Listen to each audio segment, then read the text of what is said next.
Hello students, today we'll start with exercise 7.4, the fourth question.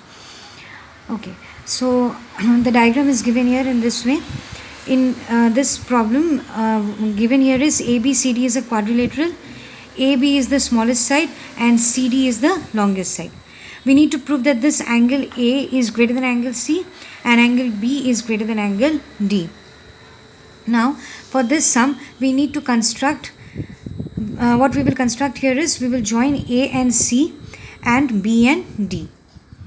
Now to prove that A is greater than angle C, we will first consider the triangle ABC, this triangle ABC. It is given to us that AB is the smallest side. So if AB is the smallest side, the angle opposite to AB will be smaller. So ACB will be smaller than angle BAC. The opposite angle of this triangle C will be your BAC. So ACB is less than angle BAC. I'll keep this one as equation 1. Now we will consider another triangle, that is your ADC. In triangle ADC, CD is the longest side, it is given to us. So if CD is the longest side, then angle ACD is less than angle CAD. CD is the longest side, opposite angle is A. So angle CAD will be greater than angle ACD, or ACD will be less than angle CAD. Now put this one as equation number 2. Now if we add these two equations, you will see that angle ACB plus angle ACD, I can write here like this. Also angle BAC plus angle CAD. We are adding these two equations 1 and 2. Now ACB plus ACD. ACB plus ACD will give me this complete angle C. So I have written here angle C. BAC plus CAD. BAC plus CAD will give me this complete angle A. So I have written here angle A. So I can say that angle C is less than angle A, or angle A is greater than angle C. So we need to prove this one, that angle A is greater than angle C.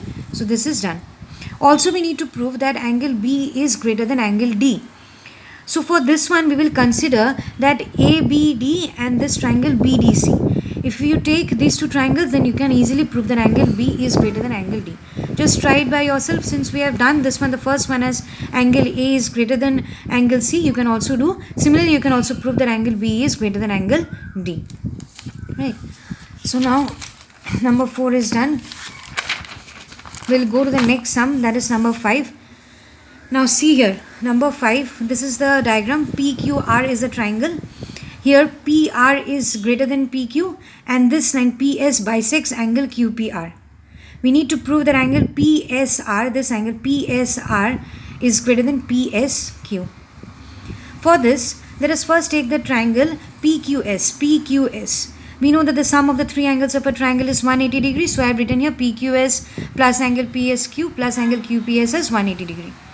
Now let us take another triangle, that is PSR. Also from this triangle we can say that sum of the three angles of a triangle is 180. So I have written here like this, that angle SPR plus angle PSR plus angle PRS is equal to 180. Now this is we'll keep this, the first one as equation 1 and the second as equation 2. Now from 1 and 2, this C right hand side is 180 degrees, so I can equate the left hand side. So I have written here angle PQS plus PSQ plus QPS from equation 1, and from equation 2 SPR plus PSR plus PRS. Keep this one as equation number 3. Okay, then it is given to us that PS bisects angle QPR. Bisects means divided into two equal halves. So we can say that QPS is equal to SPR. These two are two equal angles because PS bisects QPR. Keep this one as equation number 4. Now from this third equation and the fourth equation, we can write like this. I have written the third equation as it is here.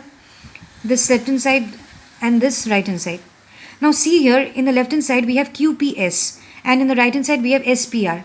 Again in equation 4, from equation 4 we come to know that QPS is equal to SPR. So in place of QPS I have written here SPR. So this and this will be cancelled.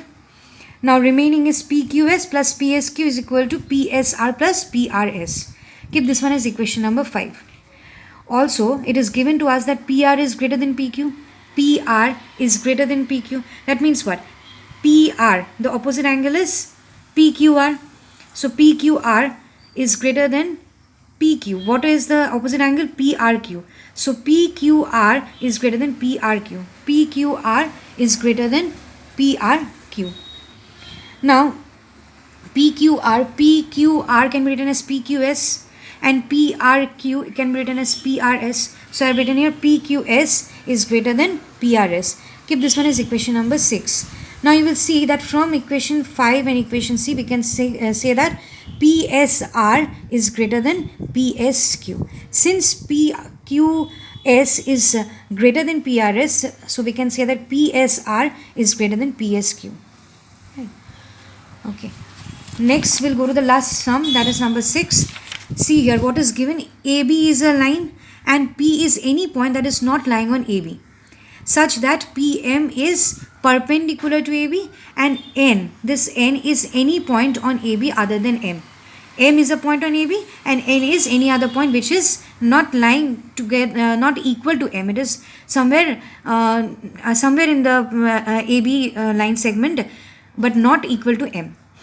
Now we need to prove that PM is less than PN. We need to prove this one. So to prove this, let us consider this triangle PMN. When we consider this triangle, we see that angle M is equal to 90 degree. And in a right angle triangle, we know that if one angle is 90, the rest of the two angles will be less than 90 degree. That means it will be acute angles. So this angle N will be less than 90 degree. See here, angle N will be less than 90 degree. That means what? Angle M is greater than angle N. M is greater than angle N. Now the side opposite to M is PN. So I have written here PN. Angle N, the side opposite to angle N is PM. So I have written here PM. So PN is greater than PM, or PM is less than PN. Therefore we can say that the perpendicular, that is PM, is shortest line, or the perpendicular from P to the given line is shortest of all the line segments from P to AB. That means for this is also a line that is on AB. That means for this point N, this point N is lying on the line AB, and this point M is lying on the line AB. But PM, that means the perpendicular, is always shorter than any other line from P to AB. Okay, so with this we come to the end of the chapter triangles. Next we will go to the next chapter from the next video onwards. Thank you.